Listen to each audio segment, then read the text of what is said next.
ही मंत्रिमंडल के मेरे सहयोगीगण, मान्य जनप्रतिनिधिगण, शिक्षा विभाग के अधिकारीगण, अभिभावकगण और प्रदेश के सभी हमारे मेधावी छात्र छात्राएं और उपस्थित बहन और भाइयों, मैं सबसे पहले उत्तर प्रदेश माध्यमिक शिक्षा बोर्ड,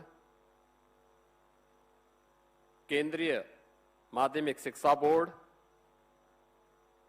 और आईसीएसई बोर्ड के साथ ही उत्तर प्रदेश संस्कृत माध्यमिक बोर्ड के इन मेधावी छात्रों के सम्मान के लिए आयोजित समारोह में प्रदेश सरकार की ओर से देश की युवा ऊर्जा के प्रतीक, देश के भावी भविष्य के निर्माता, इन सभी मेधावी छात्र छात्राओं के साथ ही उनके अभिभावकों, प्रधानाचार्यों का हृदय से इस समारोह में स्वागत करता हूं। लखनऊ समेत प्रदेश के अंदर सभी 75 जनपदों में आयोजित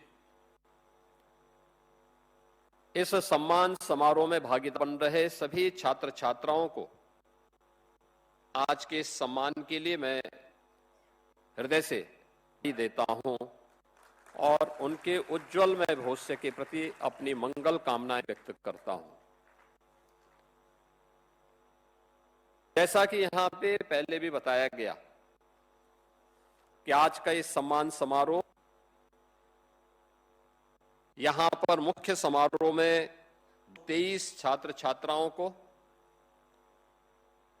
जिन्होंने प्रदेश की टॉप 10 की सूची में अपना स्थान बनाया है, ये विभिन्न बोर्डों के उत्तर प्रदेश माध्यमिक शिक्षा परिषद से जुड़े हुए हैं, केंद्रीय माध्यमिक शिक्षा परिषद से जुड़े हुए हैं, उत्तर प्रदेश माध्यमिक संस्कृत शिक्षा परिषद से जुड़े हुए हैं और council for the Indian school certificate examination से जुड़े हुए हैं।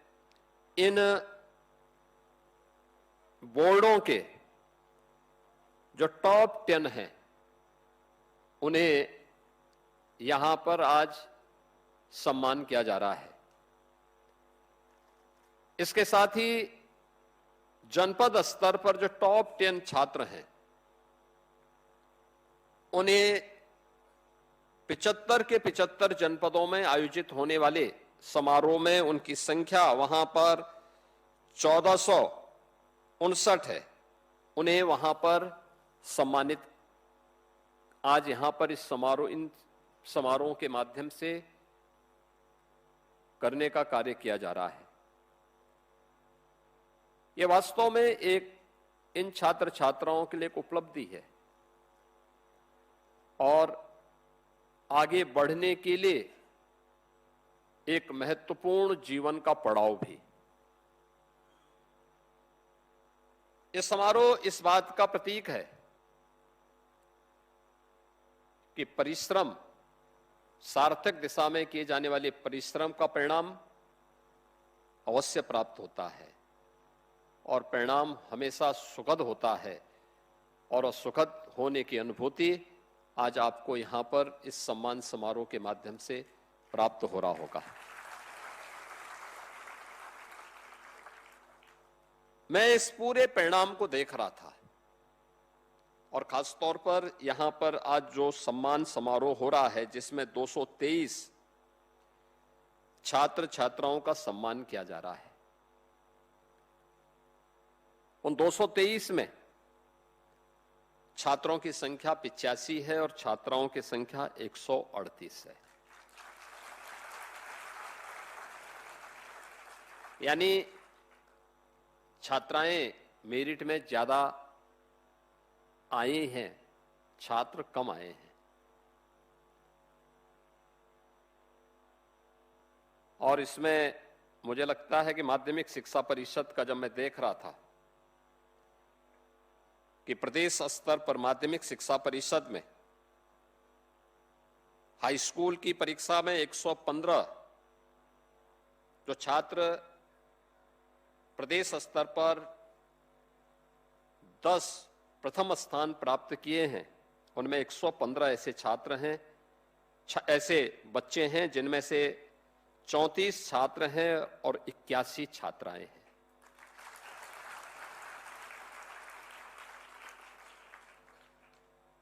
इंटरमीडिएट में जो टॉप 10 की सूची है प्रदेश स्तर की, उनमें छात्र 9 हैं और छात्राएं 14 हैं।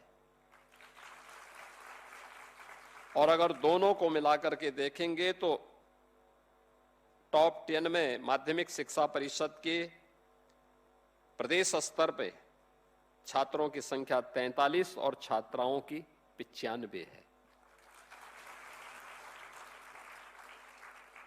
यानी यह संख्या बताती है कि छात्राएं ज्यादा मेहनत कर लेती हैं और ज्यादा मेहनत करके अच्छा अंक प्राप्त करने की सामर्थ्य रखती हैं। हम लोग जबकि मानते थे कि छात्राएं घर में अपनी माता के भी हाथ में सहयोग करती हैं, अन्य प्रकार का सहयोग करती हैं, लगता है कि अब परिवर्तन आ गया है कि छात्र घर में झाड़ू पोछा ज्यादा लगाने लग गए।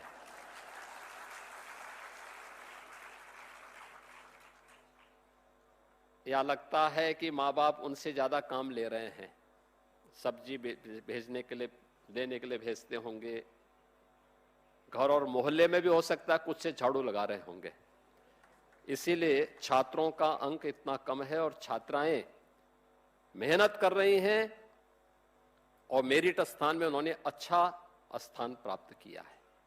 एक सुखद लक्षण है।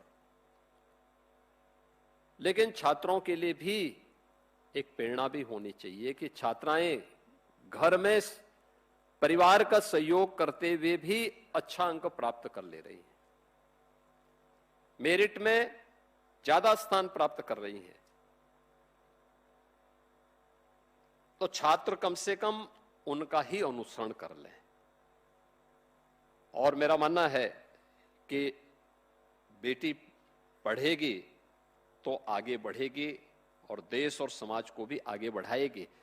यह इस रिजल्ट के माध्यम से एक संदेश बहुत स्पष्ट आगे हम सबके सामने है। ये जो 223 छात्रों को यहां पे सम्मान किया जा रहा है, उनके प्रधानाचार्यों को, उनके अभिभावकों का सम्मान, ये वास्तव में माता पिता के परिश्रम का, शिक्षकों के मार्गदर्शन का एक बेहतरीन परिणाम हम सबके सामने आज देखने को मिला है। और मेरा मानना है कि मां बाप अगर बच्चे पर ध्यान दें, ये उम्र है, इसी समय सही मार्गदर्शन कर लें, इसी समय उसे बच्चे को सही दिशा प्रदान कर लें, तो उसका भविष्य अपने आप ही उज्जवल होते हुए उन सपनों को साकार करता हुआ दिखाई देगा जो उनकी अपनी आकांक्षाएं हैं। उन आकांक्षाओं की पूर्ति वहीं से होगी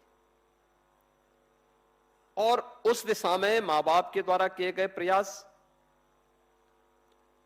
शिक्षकों का मार्गदर्शन और प्रधानाचार्य का अनुशासन, ये बड़ी भूमिका का निर्वहन करता है। मेरा मानना है कि किसी भी छात्र छात्रा के लिए उसका अभिभावक पहला गुरु होता है। आज हो क्या रहा है, हम लोग अक्सर देखते हैं कि बच्चा रो रहा है तो माता पिता उसको संतुष्ट करने के लिए अपना स्मार्टफोन उसके सामने दे देते हैं। आप देखिए 2 साल का बच्चा, 3 साल का बच्चा रो रहा है, कुछ देर रोने दीजिए, उसको दूसरे ऐसे कार्यों के साथ जोड़िए जो उसका रचनात्मक विकास कर सके।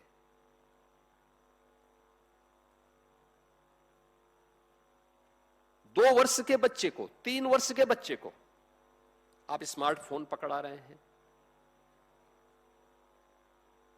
वीडियो गेम के साथ जोड़ रहे हैं। परिणाम क्या होता है? उसके घातक परिणाम भी हम सबके सामने देखने को मिल रहे हैं और हम सबको ये बातें याद रखना होगा। देखिए कितनी समृद्ध परंपरा रही है हमारे यहां ज्ञान की परंपरा को। हमने विद्या को केवल अक्षर ज्ञान तक सीमित नहीं रखा है, विद्या को हमने बहुत विस्तृत रूप से उसको माना है। सा विद्याया विमुक्ति, जो हमारे जीवन में हर प्रकार से, यानी हर प्रकार से हमारे जीवन में मुक्ति का मार्ग प्रशस्त कर सके, उन चुनौतियों से जूझने के लिए हमें प्रेरणा प्रदान कर सके जो समाज और राष्ट्र के सामने आ खड़ी हुई है या आती हुई दिखाई देती है। प्लानवादी रुख नहीं,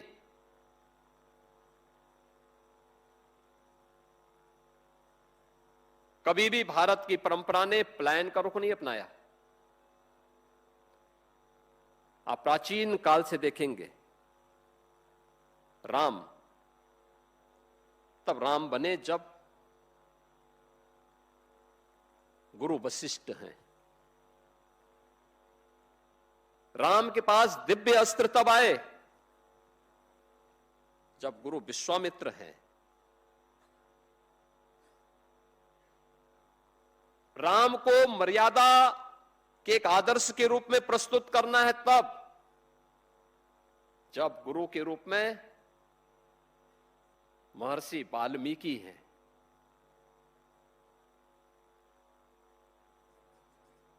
भारत की एकता को उत्तर से दक्षिण तक निर्वाध रूप से आगे बढ़ाना है, ये तब संभव हो पाया जब गुरु के रूप में महर्षि अगस्त जैसा ऋषि है। कृष्ण तब कृष्ण बन पाए। मुरली को सुदर्शन बनने में कोई समय नहीं लगा जब गुरु संदीपन आए। याद करना, युग अलग अलग हो सकता है लेकिन समय के अनुरूप मुरली की आवश्यकता वृंदावन में थी,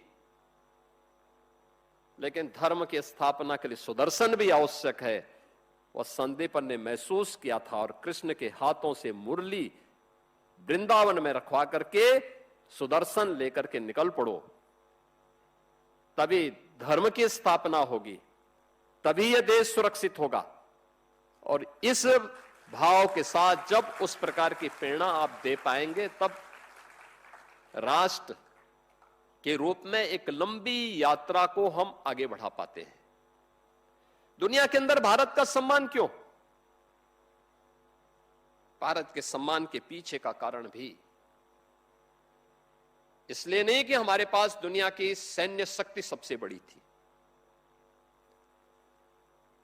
इसलिए नहीं कि धन धान्य से परिपूर्ण हमारा देश था। दुनिया के अंदर भारत का सम्मान इसलिए था क्योंकि दुनिया के अंदर सबसे बड़ा ज्ञान की धरोहर हमारे पास थी और इसलिए दुनिया के अंदर विश्व गुरु के रूप में भारत बन पाया। भारत को इस सम्मान तब मिल पाया और हम सबको इस बात को ध्यान में रखना होगा कि मेधावी छात्र छात्राओं का सम्मान भी उसी कड़ी का हिस्सा है। यह अवसर इसलिए महत्वपूर्ण है, आज से 9 वर्ष पहले मेधावी छात्र छात्राओं के सम्मान के लिए हम कार्यक्रम आयोजित नहीं कर सकते थे, क्योंकि तब नकल से युक्त परीक्षा होती थी और मेरिट और डिमेरिट का कोई पता ही नहीं लगता था। पिछले 9 वर्ष में हम लोगों ने प्रदेश में नकल मुक्त परीक्षा, नकल विहीन परीक्षा कराने का कार्य प्रदेश के अंदर किया। आज प्रदेश में मैं कह सकता हूं माध्यमिक शिक्षा परिषद में 56 लाख बच्चे परीक्षा में बैठते हैं और इन 56 लाख बच्चों की ससमय परीक्षा हो। परीक्षा छात्र छात्रा को परेशान करने का माध्यम नहीं होनी चाहिए। परीक्षा का आधार छात्र छात्रा के अंदर उस आत्मविश्वास को पैदा करने के लिए, जिससे वह अपने आप को स्वतःस्फूर्त भाव के साथ उसमें लीन कर ले।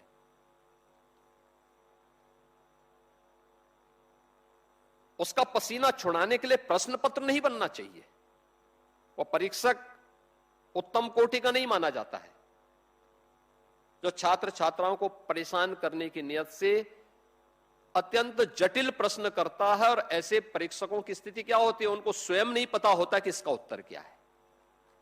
हम तो देखते हैं, मैं बहुत सारे कंपटीशन के उसको अक्सर मैं देखता हूं कि भाई आखिर बताओ तुमने ऐसा कठिन प्रश्न क्यों बनाया। प्रश्न ऐसा हो जो छात्र थोड़ा सा भी अपने दिमाग के बहिर्मुखी वृत्ति को एक करके आगे बढ़ा सके तो आसानी से उसको हल करके प्रस्तुत कर दे। एक आसान सा तरीका होना चाहिए। एक स्वतःस्फूर्त भाव के साथ चलने वाली प्रक्रिया का हिस्सा होना चाहिए। हम उसको हतोत्साहित न करें। परीक्षा उसके प्रोत्साहन का माध्यम बनना चाहिए। 9 वर्ष पहले यही होता था, सबको पता था परीक्षा में नकल होनी है तो शिक्षकों की भर्ती भी नहीं करते थे। विद्यालय भी वैसी उसी स्थिति में थे, अभिभावक भी उसी प्रकार से देखते थे, छात्र भी उसी प्रकार से फिर ये मान के चलते थे कि भाई जब अंत में ठेका होना ही होना है तो हम भी मेहनत क्यों करें। ये सब चलता था। और मैंने तो देखा है 17 में कहां के छात्र हैं, पता लगा कि वो पंजाब से, जम्मू कश्मीर के छात्र प्रदेश के पूर्वी उत्तर प्रदेश के कुछ जनपदों में परीक्षा देते हुए, नाम उनका लेकिन परीक्षा कोई और देता था। और अब मैं कह सकता हूं कि उत्तर प्रदेश के अंदर ऐसा नहीं है। अब छात्र ही अपनी परीक्षा देगा। विद्यालय में शिक्षक भी हैं, शिक्षक ही पढ़ाएगा। अगर शासन से वह मानदेय ले रहा है तो वही शिक्षक पढ़ाएगा, उसके स्थान पर कोई प्रॉक्सी टीचर नहीं पढ़ाएगा। यह भी व्यवस्था सुनिश्चित की गई है। अनेक अभिनव प्रयास किए गए हैं और प्रयोग भी किए गए, नवाचार माध्यमिक शिक्षा के स्तर पर। और नकल विहीन परीक्षा के साथ साथ आज जब समय पे परीक्षा होती है, समय पे परिणाम आते हैं, आप सोचो ना 56 लाख बच्चों की परीक्षा। और ये परीक्षा अब 3 महीने नहीं, 14 से 15 दिन के अंदर, अगले 14 से 15 दिन के अंदर परिणाम भी आना है। और परिणाम भी आने के साथ उन छात्रों को उनकी मार्कशीट समय पे मिल जाए, वे छात्र अपने आगे की तैयारी के लिए अपनी व्यवस्था कर सके। ये सभी कार्यक्रम तो हो ही रहे हैं, लेकिन साथ साथ अब माध्यमिक शिक्षा परिषद के विद्यालय वे दर्शनीय हो गए, देखने लायक हो गए। गवर्नमेंट इंटर कॉलेजेज हों, गवर्नमेंट बालिका इंटर कॉलेजेज हों,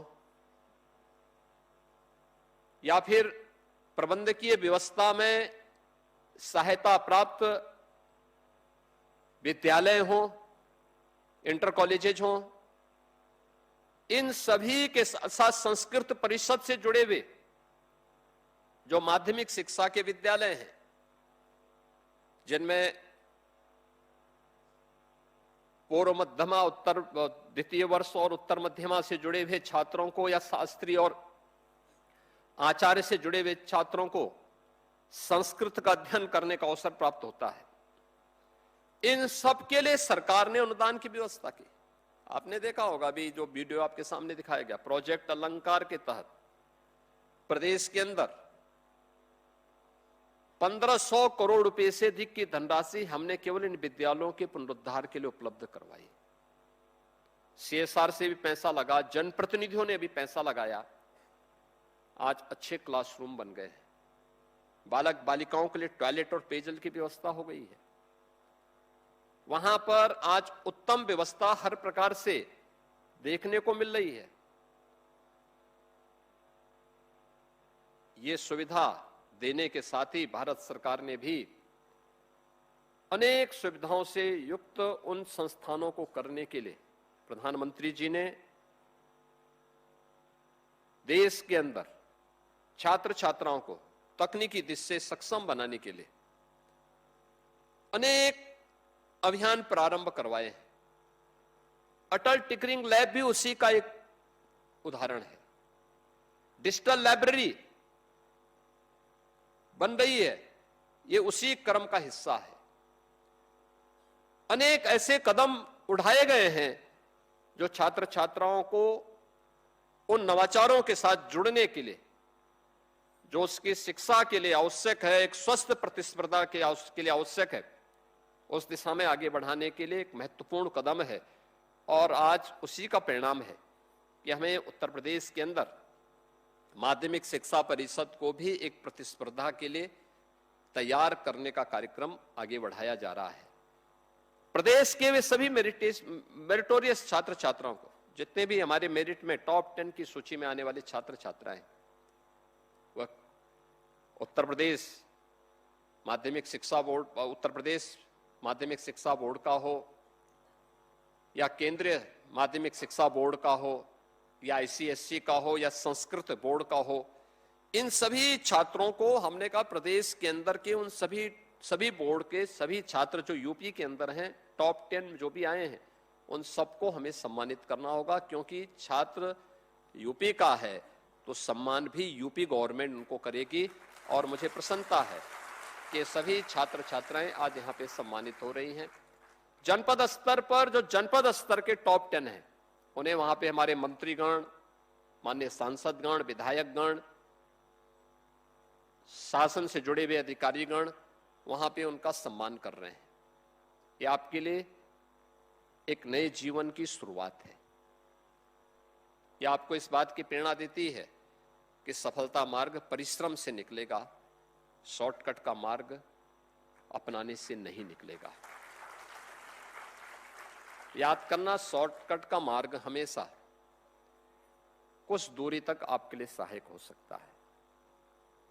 एक लंबी दूरी तय करने के लिए आपको सही रास्ता अपनाना पड़ेगा और उस लंबी दूरी के लिए परिश्रम के अलावा कोई विकल्प नहीं हो सकता है। और याद रखना, जीवन में परिश्रम का फल कभी व्यर्थ नहीं जाता है, उसका फल जरूर प्राप्त होता है,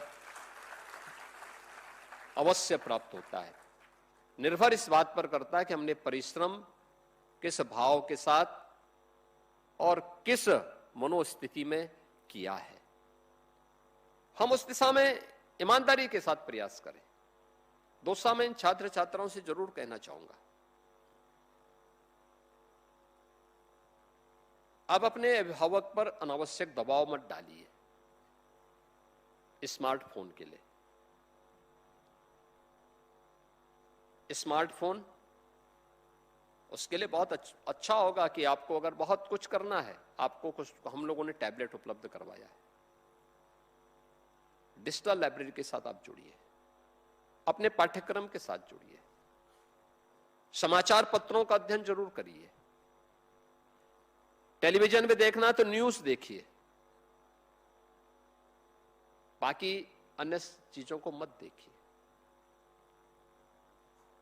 सोशल मीडिया में न्यूनतम समय लगाइए, बहुत हो 10 मिनट, 15 मिनट, आधा घंटा, इससे ज्यादा कतई मत लगाइए। आप जब उसमें घुसेंगे, उलझते जाएंगे, उलझते जाएंगे, उलझते जाएंगे, पूरा समय व्यर्थ हो चला जाएगा और रिजल्ट 0 आएगा, यानी उसका रिजल्ट ही 0 है। ज्यादातर कंटेंट झूठे होते हैं, अफवाह होती है, बहुत कम सही तथ्य रह पाते हैं। तो जिसका अस्तित्व ही नहीं, उसके पीछे भागने का मतलब क्या? और किसी को नहीं पता, कि किसी को इसकी आवश्यकता नहीं कि भाई आप किसी कंपटीशन में गए, किसी इंटरव्यू का पार्ट बनने जा रहे हैं, कोई नहीं पूछेगा कि आपके कितने फॉलोअर्स हैं, कोई नहीं पूछने वाला है। याद रखना, उस समय आपका प्रेजेंटेशन ही आपका चयन का आधार बनेगा। उस समय कोई नहीं पूछने वाला है। समाज के बारे में जानकारी रखिए, देश के बारे में जानकारी रखिए, दुनिया के बारे में जानकारी रखिए, व्यवहारिक जानकारी से अपने आप को उत्प्रोत करिए। अपनी परंपरा, अपनी संस्कृति, अपनी विरासत, अपना देश और अपने आसपास के परिवेश के बारे में भी सूक्ष्म जानकारी अपने पास रखनी चाहिए। हम लोग जब आपके पास आते हैं इस प्रकार के कार्यक्रम करने के लिए, तो इन छात्र छात्राओं का पूरा ब्यौरा पहले मांगते हैं। जो भी 223 छात्र मेरे पास सामने आ रहे हैं, उन सभी का ब्यौरा मेरे पास आता है। ये छात्र कहाँ के रहने वाले हैं, कौन है, इनकी पारिवारिक पृष्ठभूमि क्या है, इनके माता पिता क्या करते हैं, इनके शिक्षक कहाँ हैं, पूरा ब्यौरा हम लोग उनका लेते हैं। आप भी तो कर सकते हैं। किसी कार्यक्रम में जा रहे हैं, पूरी जानकारी आप उनका भी बारे में ले लीजिए। कार्यक्रम का उद्देश्य क्या है, लखनऊ हम जा रहे हैं, कितनी दूरी पे लखनऊ है, लखनऊ के बारे में जानकारी ले लीजिए। अपने जनपद के बारे में जानकारी ले लीजिए। अन्य रचनात्मक कार्यक्रमों के साथ जुड़ेंगे तो यह उपयोगी होगा। दूसरा, अपने आप में आत्मविश्वास आवश्यक है, लेकिन यह मान करके चलना कि मैं ही सच हूं, मैं ही सही हूं, बाकी गलत है, इस भ्रम में भी कभी नहीं रहना, कभी नहीं रहना। याद रखना कि व्यक्ति फेल कब होता है, असफल होता कब है, जब वह अति आत्मविश्वास में भर करके चलता है और छोटी छोटी बातों को नजरअंदाज करता है। ये छोटी बातें उसके लिए बाद में बैरियर बन जाती है, ऐन वक्त पर उसको धोखा दे देती है। इसलिए हर एक छोटी से छोटी बात को भी ध्यान रखना, कोई पाठ्यक्रम का हो, जीवन का हो, इनको ध्यान में रखने की आवश्यकता है। इसको अगर आपने ध्यान में रखा और फिर आपने अपने शुद्ध नियत से परिश्रम पूर्वक आप जीवन के किसी भी क्षेत्र में जाएंगे, आपको सफलता की ऊंचाइयों तक पहुंचने से कोई ताकत रोक नहीं सकती है। अनवरत रूप से आप आगे बढ़ते जाएंगे और उस दिशा में सार्थक प्रयास आपका प्रारंभ होना चाहिए। और ये उम्र सबसे अच्छी उम्र है जब आप अपने जीवन के गोल को तैयार कर सकते हैं। क्या आपका लक्ष्य है, अभी से तैयारी करना। जीवन एक विस्तृत क्षेत्र है। आवश्यक नहीं कि हर व्यक्ति प्रशासनिक अधिकारी ही बने, ये आवश्यक नहीं कि हर व्यक्ति किसी एक फील्ड में ही जाए, हर व्यक्ति डॉक्टर ही बने, हर व्यक्ति इंजीनियर ही बने। हर व्यक्ति अच्छे समाज सेवी बन सकते हैं। आर्मी में अफसर भी बन सकते हैं, अच्छे प्रशासनिक अधिकारी भी बन सकते हैं, अच्छा चिकित्सक बन सकता है, अच्छा इंजीनियर बन सकता है, लेकिन औपचारिकता नहीं होनी चाहिए। जिस फील्ड में जाओ पूरी जानकारी लो। अच्छी जानकारी जहां भी हो उसको अपने साथ जोड़ो, उसको प्राप्त करो। हमारे यहां कभी भी ज्ञान के आने के द्वार को बंद करने का आदेश नहीं है। हमेशा से जहां कहीं से भी अच्छी जानकारी मिलती है, अच्छा ज्ञान प्राप्त होता है, हमें उसके लिए अपने आप को तैयार करना चाहिए। रास्ता अपने आप ही आपके लिए आगे बढ़ेगा। और आज मुझे प्रसन्नता है कि हम लोग एक साथ 1682 छात्र छात्राओं को प्रदेश भर में आज सम्मानित कर रहे हैं। यहां पे इस सभागार में चूंकि 223 छात्र छात्राएं, उनके अभिभावक, उनके प्रधानाचार्य, इनको आना था, इसलिए यहां पर केवल इतने छात्र छात्राओं को बुलाया गया है और बाकी जनपद स्तर पर भी छात्र छात्राओं को बुलाया गया है। इस समय आपके अवकाश के साथ ही आगे के प्रवेश की प्रक्रिया प्रारंभ हो गई होगी। स्वाभाविक रूप से आप उसके साथ जुड़ेंगे। ग्रीष्मावकाश भी है, इस ग्रीष्मावकाश का सदुपयोग करिए। कुछ समय जीवन का ऐसा भी निकालिए जो अपने शारीरिक स्वास्थ्य के लिए भी उत्तम हो। याद रखना, अच्छा स्वास्थ्य ही जीवन के उन सभी आयामों को और जीवन के उन सभी लक्ष्यों को प्राप्त करने में सहायक हो सकता है जिसे आप प्राप्त करने की इच्छा रखते हैं। स्वास्थ्य के प्रति भी उतनी ही जागरूकता महत्वपूर्ण है। समय पे जगना, समय पे सोना, समय पे अपना भोजन लेना, भोजन का संतुलन भी महत्वपूर्ण है। साथ साथ सरकार के द्वारा किए जाने वाले प्रयास का हिस्सा भी हमें ध्यान रखना होगा कि सरकार अगर इसमें आपको सहयोग करती है तो उस सहयोग के बदले सरकार एक अपेक्षा रखती है कि हम भी देश और समाज के लिए अपने योगदान को किस रूप में आगे बढ़ा सकते हैं। अभी आप शिक्षा से जुड़े हुए हैं, अपने परिवार के अन्य सदस्यों को, अपने विद्यालय के अन्य छात्र छात्राओं को भी मेरिट में स्थान प्राप्त करने के लिए, आगे बढ़ने के लिए प्रेरणा दे सकते हैं। और जैसे आप अपने छात्र छात्राओं को अपने स्वयं में अच्छा अंक प्राप्त कर सकते हैं, या आपने अपनी परीक्षा में किया। अब उसके बारे में थोड़ा एक बार सोचिए कि आपने मेरिट में इसलिए स्थान प्राप्त किया क्योंकि आपने खूब पढ़ाई की, पूरी तन्मयता के साथ अपने प्रश्न पत्र को वहां पर देखा और फिर उसके बाद उसके उत्तर लिखे। अन्य क्षेत्र में भी हो सकता है। आपने जो मेहनत यहां पर की, यही इस प्रकार की मेहनत एक अच्छा स्पोर्ट्स पर्सन भी बनने के लिए, कोई छात्र जिसकी स्पोर्ट्स में रुचि होगी वह भी अगर उसी प्रकार की मेहनत करेगा, उन बारीकियों के बारे में आप उसको बताएंगे, अच्छा गाइड कर सकते हैं। कोई कलाकार है, उस कलाकार को भी आप बताएंगे, वह भी अच्छा कलाकार बन सकता है। जीवन के अलग अलग क्षेत्र में अन्य लोगों को भी आप उस दिशा में आगे बढ़ने के लिए प्रेरित कर सकें तो वह आपकी देश के प्रति एक सेवा होगी। और सेवा के लिए हम सबको सदैव तैयार रहना चाहिए।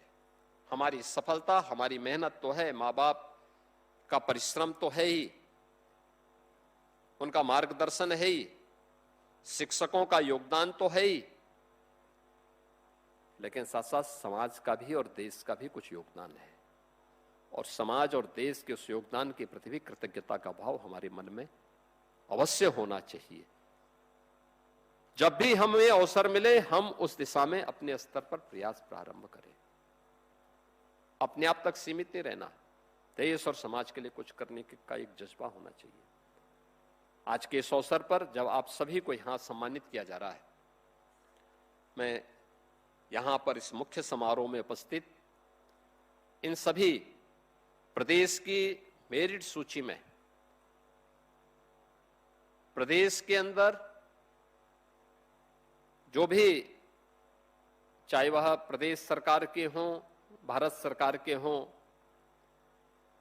या एसएससी बोर्ड से जुड़े हुए छात्र छात्राएं हैं जिन्होंने टॉप 10 में अपना स्थान प्राप्त किया है, आज उनके सम्मान के समारोह के लिए आयोजित इस समारोह में मैं इन सभी छात्र छात्राओं को हृदय से बधाई देता हूं, उनके अभिभावकों का अभिनंदन करता हूं, उनके प्रधानाचार्यों का और शिक्षकों का भी हृदय से अभिनंदन करता हूं। जनपद स्तर पर भी जो हमारे छात्र छात्राएं हैं, वहां पर उन्हें मेरी इच्छा थी कि एक साथ बुलाऊं, लेकिन काफी बड़ी संख्या हो रही थी और मेरा मानना था कि 5000 की क्षमता एक साथ बुलाना और फिर उनके साथ इस प्रकार का संवाद कठिन हो सकता था। इसलिए जनपद स्तर पर हम लोगों ने मंत्रियों को, विधायक, सांसदों को, विधायकों को और अधिकारियों को भेजा है कि वे जाकर के वहां पर उन्हें मेरी ओर से, प्रदेश सरकार की ओर से अवश्य सम्मानित करें और उसी सम्मान समारोह के साथ आज जुड़ने के लिए हम लोग यहाँ एक साथ उपस्थित हुए हैं। आप सबको मेरी मंगलमय शुभकामनाएं हैं। आप इसी तरह आगे बढ़ते रहें, परिश्रम करते रहें, जीवन के अलग अलग क्षेत्र में अपनी सफलताओं के नित्य नए प्रतिमान स्थापित करते हैं। इस विश्वास के साथ आप सबके प्रति मेरी मंगलमय शुभकामनाएं हैं। धन्यवाद। जय हिंद। बहुत बहुत धन्यवाद माननीय, और सचमुच हृदय से आभार आपके बहुमूल्य मार्गदर्शन के लिए। और एक बार फिर आपने अपने मार्गदर्शन से जीवन के सूत्र भी दिए और जीवन को